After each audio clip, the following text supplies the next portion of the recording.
Here we are in section 5-3, exercises 11 through 20, where it's factor each trinomial. Now, all of these trinomials have leading coefficient 1, which means they are the fast method, the short method, where we are simply going to do this. Find an x and an x, because timesing those will give you an x squared. And then the pattern is we need to find these two numbers such that they times to 35 and add to 12. So I'm going to do this on each one of them. I'm going to take that number out here, 35, and write down all the factor pairs. You might be able to see it quicker, what numbers times to 35 and add to 12, but we're going to write them all down anyway.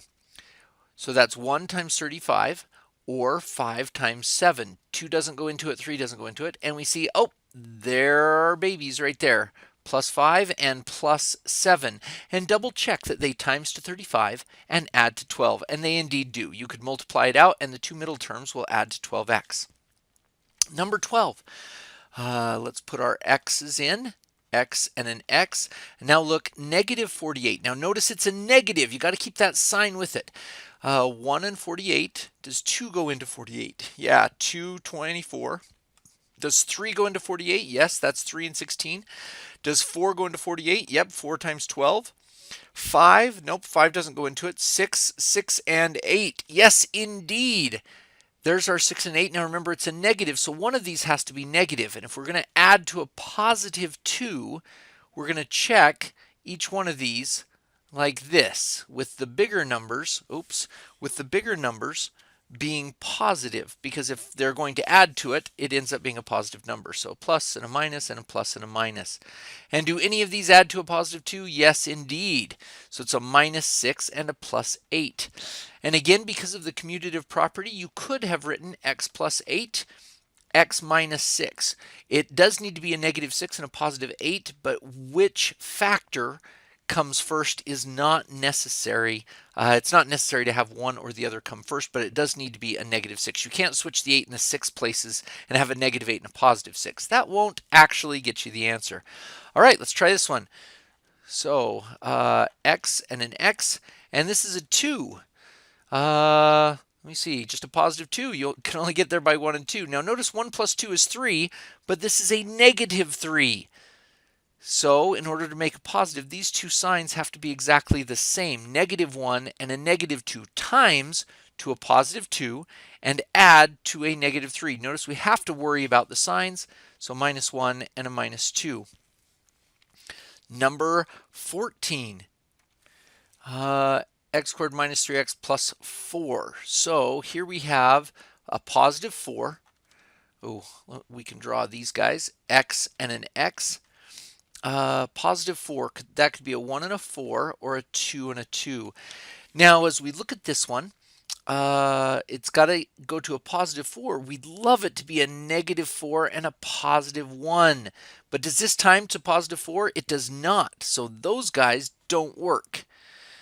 They would either have to be a positive 1, positive 4, which would give us adding to 5, or a negative 1, negative 4, which would add to a negative 5.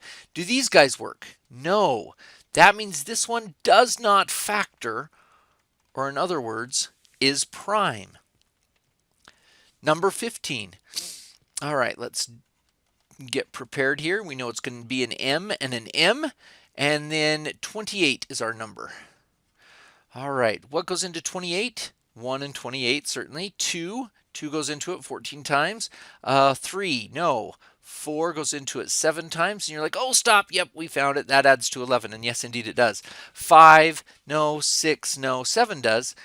So it's a positive 4 and a positive 7. Oh, I like it when it comes out nice like that. Number 16, x squared, so it's going to be an x and an x. And then let's take this negative 24 up here. What times is to 24? 1 and 24. 2 and 12, 3, 8, 4, 6, 5, nope, then we're to 6 and we have these numbers. Excellent. All right, so we look at this. 4 and 6 add to 10, but this is where we really have to worry about the signs. We have to add to a negative 10 and times to a negative 24. So these two actually have to be opposite signs. So if these guys are the positives, And how would we know if these guys are the positives? Because when they add together in their opposite signs, we end up being a negative. So the bigger one has to be negative. Yeah, they have to be opposite signs. Notice that these two can't add to 10 anymore, and this is our set of numbers, a negative 12 and a positive 2. And you're like, couldn't we have done a negative 4 and a negative 6? Well, negative 4 and a negative 6 does add to negative 10, but what do they times to? Negative 4 times negative 6 is a positive 24. So no, that would not have worked. So you have to get the right set of numbers with the right pluses and the right minus. Just like what happened up here, we couldn't use a plus 1 and a minus 4 because that times to the wrong thing for the last term, the constant term. Okay, number 17. We have M and M. So we have 28. Look, we have this list right up here, 28. 1 and 28, 2 and 14, 4 and 7. Do any of those add to 17? Nope. Nope, that only adds to 16. Nope, that adds to 29. So this guy is prime. And we can tell that it's prime, that there isn't an option that will work. All right, number 18. Okay, like this, a T and a T. And then we have a negative 108 to deal with. Oh, this is a big one. All right, let's try this. 1 and 108, certainly. Does 2 go into that? 2 goes into it 54 times. 3 goes into that 36 times. Now 4, that's a tough one. You can use a calculator and do 108 divided by 4, see what comes out, or you can see that if we double the 2, we half the 54, and we get a 27, and 4 times 27 will be 108. 5, no. 6, again, if we double 3, we half 36, we get an 18. 7, nope. 8, can we double 4 and half? Nope. 9, can we times this guy by 3 and divide that guy by 3? Yeah, 9 times 12. There we go. And then 10, 11, and as soon as we hit 12, we're going to get these numbers. All right, so do any of these look like they'll add to a positive 23? 6 plus 18 is 24. That's not going to work. 4 plus 27. Oh, wait, this is a negative 108. So these have got to be positives and negatives. They've got to be opposite of each other. So we're looking for a subtraction that ends up positive. So positive 36 minus 3, that'd add up to a 33. That adds up to a 23 right there. And that would add up to a 12, and then that would add up to a 3. So it is minus 4 and plus 27.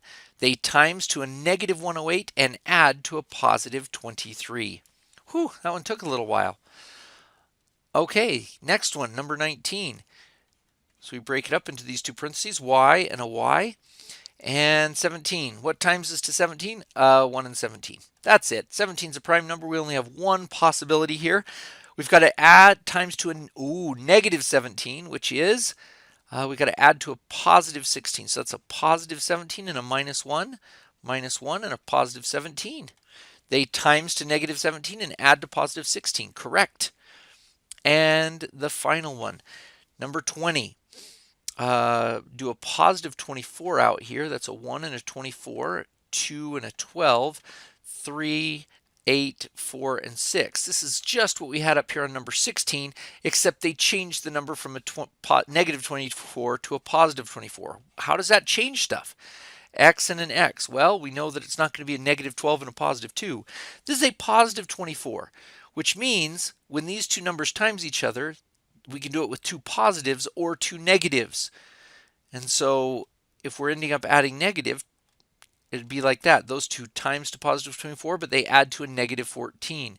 Those guys, negative 3 times negative 8 is a positive 24, but they add to negative 11, and then these guys times to a positive 24 add to a negative 10.